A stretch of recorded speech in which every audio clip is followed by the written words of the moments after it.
नमस्कार. मराठी, हिंदी, इंग्रजी आपण रोज किती सहजपणे वापरतो ना या भाषा.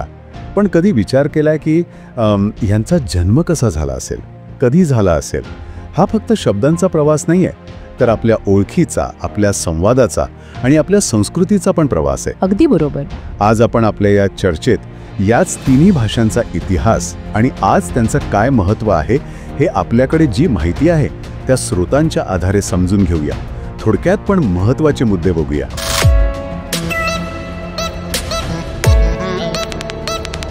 हो, नक्कीच. आणि जी माहिती आपल्याला मिळाली आहे त्यातून हे स्पष्ट दिसतंय की प्रत्येक भाषेचा उगम, तिचा विकास हा खरंच खूप वेगळा आहे, वैशिष्ट्यपूर्ण आहे. आपण याच स्रोतांच्या मदतीने हा प्रवास थोडा उलगडून पाहूया. सुरुवात अर्थातच आपल्या मराठीपासून करूया. मराठीची मुळं तर खूप खोलवरची दिसत आहेत, म्हणजे थेट प्राचीन प्राकृत आणि संस्कृतपर्यंत जात आहेत असं दिसतंय. हो, म्हणजे तिचा पाया खूप जुना आहे. बरोबर.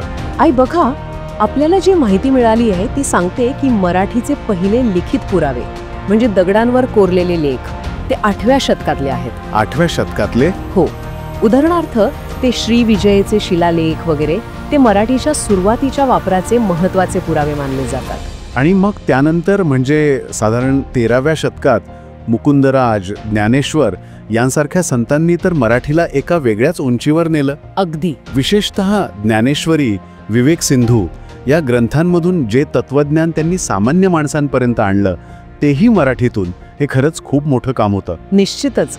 याच साहित्यिक परंपरेमुळे मराठी इतकी वाढली, इतकी समृद्ध झाली. आणि आजची स्थिती बघितली तर जगभरात सुमारे 8 कोटी लोक मराठीला आपली मातृभाषा मानतात. आपल्या संस्कृतीचा ती एक अविभाज्य भाग आहे. खरंय, मराठीचा हा 1200 वर्षांचा प्रवास थक्क करणार आहे. बरं, आता आपण हिंदीकडे वळूया. तुलनेनं अलीकडची भाषा, पण प्रसार प्रचंड मोठा.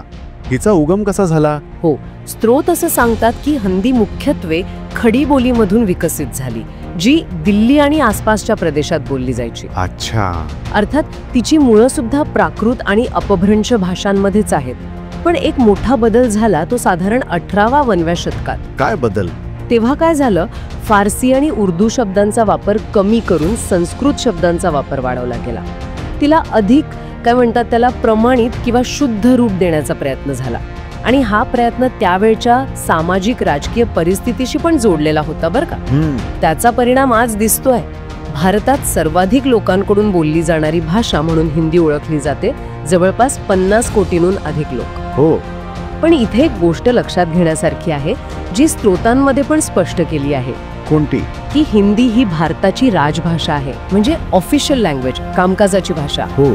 तिला राष्ट्रभाषा म्हणून संविधानात कुठेही म्हटलेलं नाहीये. हा कायदेशीर फरक महत्वाचा आहे, पण याबद्दल अनेकदा गैरसमज दिसतात. हो, हा मुद्दा खरंच खूप महत्वाचा आहे. अनेकदा यावर चर्चा होते.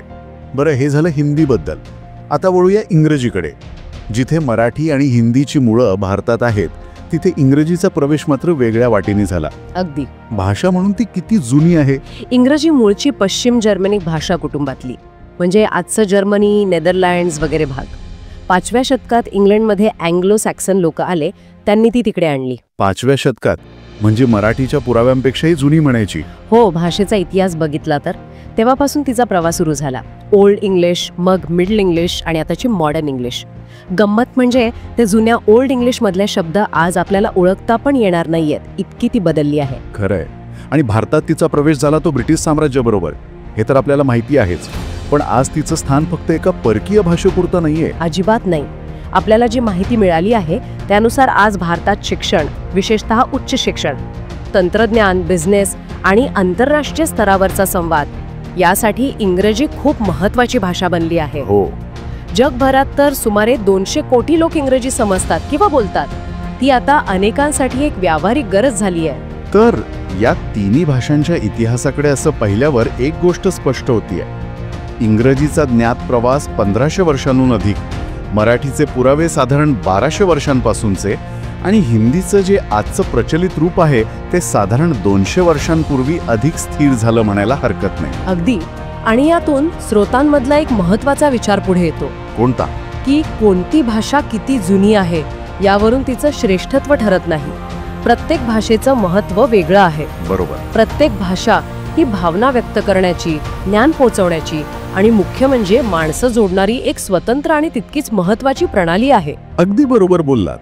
म्हणूनच भाषांवरून उगाच वाद घालणं किंवा राजकारण करणं यापेक्षा त्या प्रत्येकीचा इतिहास, तिचं सांस्कृतिक योगदान, तिची ताकद हे समजून घेणं जास्त महत्वाचं आहे. हो, मराठी असो, हिंदी असो किंवा इंग्रजी, प्रत्येक भाषेचं आपलं एक अनमोल स्थान आहे.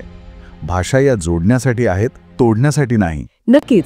आणि जाता जाता श्रोत्यांसाठी एक विचार सोडून जाऊया का? हो, जरूर. आज आपल्या रोजच्या बोलण्यात, आपल्या विचारांमध्ये या तिन्ही भाषा इतक्या सहजपणे मिसळून गेल्या आहेत की आपल्याला त्यांचं अस्तित्व वेगळं जाणवत पण नाही कित्येकदा. खरंय.